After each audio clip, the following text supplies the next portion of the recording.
Finally मी माझी पण ही इच्छा पूर्ण करून टाकली. तर नमस्कार. आज माझ्या माहेरची लोक आलेली सगळी. ह्यात माझा बारका भाव सोडला तर सगळी बघा माझ्या माहेरकडची लोक आहेत. हे आहे माझी मम्मी, हे पप्पा, हे काका काकी, ही भाऊजं आणि तो एक भाव आहे.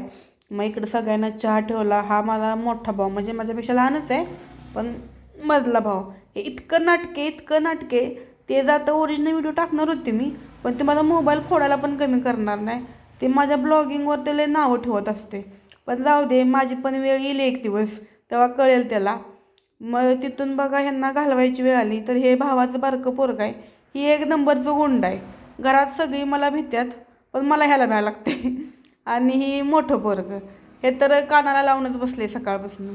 मग शेवटी जायची वेळ झाल्यावर मग गाडी बिडी जशी काढली तसं चाललं ह्यांचं बाय बाय बाय करायचं. पण कसं होते, जसं म्हणजे एक फील होतं आता की आपण बाबा ह्यांच्यासाठी पाहूनच आहे.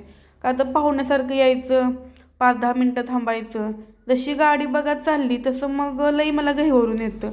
दरवेळेचंच आहे. पण जाऊ दे, सोडा, इमोशनल नाही होत मी आता. तर आज बघा पोरूचा बड्डे पण होता. मग केक वगैरे इकडं चाललेला छोटाच, म्हणजे जास्त तामझामात काय नाही, आपला घरगुतीच गेलेला. उगाचच बडे जाम करायला आम्हाला काय आवडत नाही. आपली ज्याप्रमाणे ऐपत आहे त्याप्रमाणे करायचा.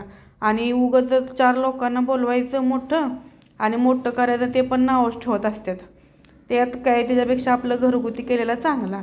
आणि आईस केकच्या जमान्यात आज हा आणलेला केक पण भारी वाटलं खाऊन. लहानपणी असं केक असायचंच. आईस काय के आत्ता झाल्यात. आजसाठी बस एवढंच. व्हिडिओ आवडला तर लाईक, कमेंट आणि फॉलो करायला विसरू नका.